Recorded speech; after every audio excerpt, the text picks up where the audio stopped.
নমস্কার বন্ধুরা, Indian stock market বাংলায় আপনাদের স্বাগত। আজকে 9 তারিখ বুধবার, মিডউইক ভিডিও করছি। এখন জাস্ট 3:30 বাজে। ভিডিও করার মতো আজকে সেই রকম যে বিশাল কিছু আছে একদমই নেই।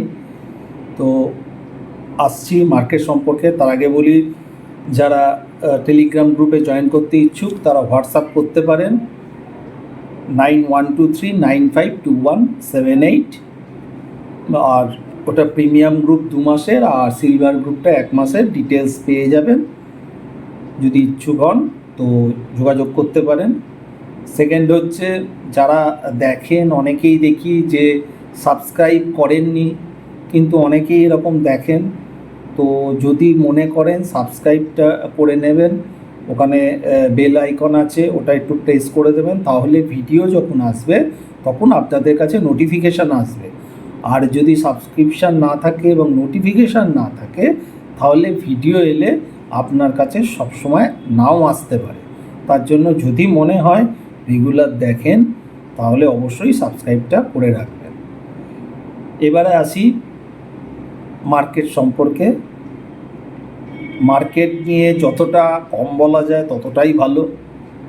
একই জায়গায় মার্কেট ঘুরিয়ে যাচ্ছে বেশ কিছুদিন ধরে, ছোট্ট রেঞ্জের মধ্যে সারা দিন সময় পাস করছে এবং প্রিমিয়াম মিটিং চলছে।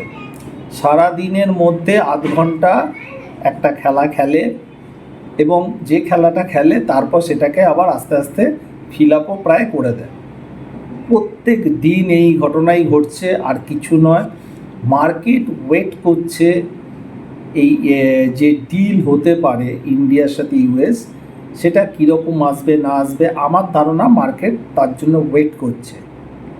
একদম শান্ত হয়ে গেছে বাজার, এবং যখন মুভমেন্টগুলো আসছে, যেমন আজকেই এসছে, আধ ঘন্টার মধ্যে প্রায় নিফটি 100-105 পয়েন্ট 10 পয়েন্ট মতো ফেলে দিল। মানে যখন পড়ছে বা যখন উঠছে খুব শর্ট টাইমের মধ্যে কাজ করছে, সেটা ধরাটা খুব টাফ। আজকে বোঝা গেছিলো সেটা অন্য কথা, কিন্তু বোঝাটা খুব টাফ। আলটিমেটলি বাজার কিছু হচ্ছে না, একটা ছোট্ট রেঞ্জ তার মধ্যে আছে। কী রেঞ্জ? 25,400, ওই 10-20, আর ওপরে 25,530-40, প্রায় ওই 130-40 পয়েন্ট নিফটি ওই জায়গায় ঘোরাঘুরি করে সারা দিন টাইম পাস করছে, রেগুলার এই কাজ করে যাচ্ছে। আজকে যেমন নিফটি বন্ধ হলো 25,476, ওই রেঞ্জেই আছে। অর্থাৎ নতুন করে মুভমেন্ট হতে গেলে আগে এনি সাইড ব্রেকআউট করতে হবে, এবং ব্রেকআউট করে যদি সাস্টেন করে, সে ওপরে হোক বা নিচে হোক, তাহলে একটা বড় মুভ দেখতে পারি। আদারওয়াইজ কিন্তু এখানেই টাইম পাস করবে। কতদিন করবে এখনও বলা যাচ্ছে না। তবে মনে হচ্ছে যে ডিল, একটা মিনি ডিল হওয়ার কথা, সেই মিনি ডিল যতক্ষণ না আউটকাম আসছে ততক্ষণ আমার মনে হয় এইভাবেই মার্কেট চলবে। নিফটিরও যা অবস্থা, ব্যাঙ্ক নিফটিরও তাই অবস্থা। নিফটি আজকে 46 পয়েন্ট ডাউনে ক্লোজ করে 25,476 ক্লোজ করেছে, ওই রেঞ্জের মধ্যেই।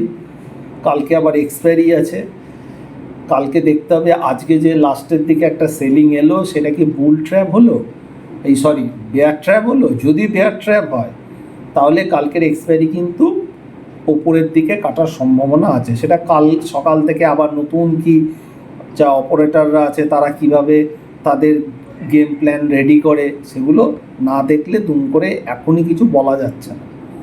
তবে দেখে একটা মনে হচ্ছে যে কালকে হয়তো উপরের দিকে কাটিং করানোর তৈরি করলেও করতে পারে।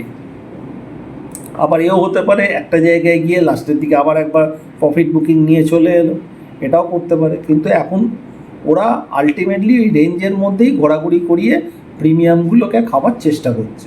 তো এখন যদি অপশানে কেউ কাজও করেন, 10 পয়েন্ট 12 পয়েন্টের বেশি দেখাটা আমার মনে হয় প্রচণ্ড টাফ।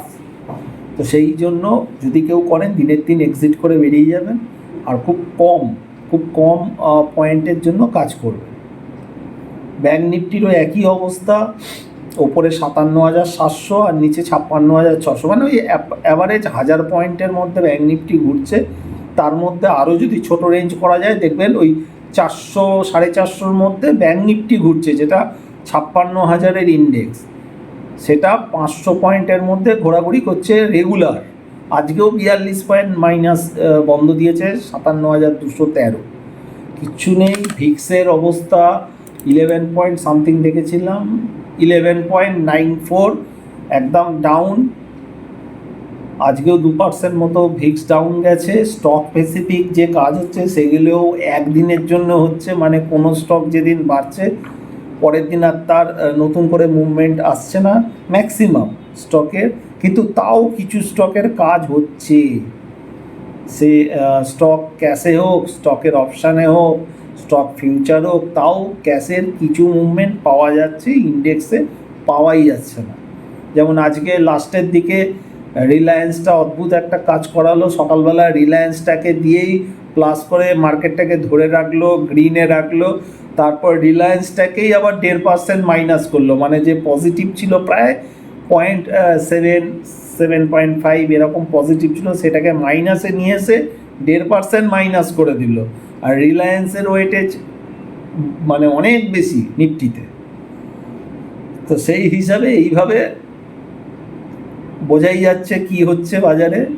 তো বেশি কিছু সত্যি বলার নেই আজকে, যতক্ষণ না ইন্ডেক্স এই বা এই যে রেঞ্জ তৈরি করেছে এর বাইরে বেরোচ্ছে ততক্ষণ মনে হচ্ছে না কিছু হবে বলে। তবে একটাই আসার কথা, সেটা হচ্ছে খুব শীঘ্রই হয়তো 1-2 দিনের মধ্যে শোনা যাচ্ছে একটা স্মল ডিলও বেরোতে পারে, বড় হয়তো বেরোবে না, কিন্তু যখন বেরোবে যদি ফেভার থাকে তাহলে গ্যাপ আপ করিয়ে দেবে, আর যদি ফেভারে না থাকে প্রথমে তখন গ্যাপ ডাউন করিয়ে দেবে। এবং আরেকটা যেটা আমরা জানি, নিউজ বেস যে র্যালি আসুক না কেন, গ্যাপ আপ বা গ্যাপ ডাউন যে র্যালি আসুক না কেন, সেটা 1-2 দিনের বেশি সাস্টেন করে না, তারপর দেখতে হবে কীভাবে তৈরি হচ্ছে। আর একটা কথা হচ্ছে, এই জুলাই মাসটা 31-এ এক্সপায়ারি, মানে বিশাল বড় মাস।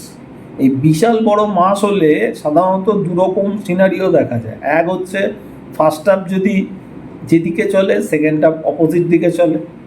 আর একটা দেখা যায় পুরো মাস জুড়ে প্রায় প্রিমিয়ার মিটিং হতে থাকে, লাস্টের দিকে কিছু কিছু সময় বা ভালো মুভ দেয়, কিন্তু ম্যাক্সিমাম টাইমটাই একটা রেঞ্জ বাউন্ড রেখে প্রিমিয়ার মিটিং করে দেয়।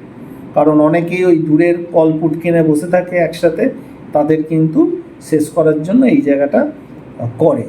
তো এখনও পর্যন্ত এই দ্বিতীয় অপশানটাই চলছে, 9 তারিখ আজকে দ্বিতীয় অপশানটাই চলছে। তো আমার মনে হয় যতক্ষণ না রেঞ্জের বাইরে না যায় ততক্ষণ বড় মুভ ইন্ডেক্সে পাওয়াটা প্রচণ্ড টাফ হবে। বেরোবার পর বোঝা যাবে কোন সাইডে বেরোচ্ছে।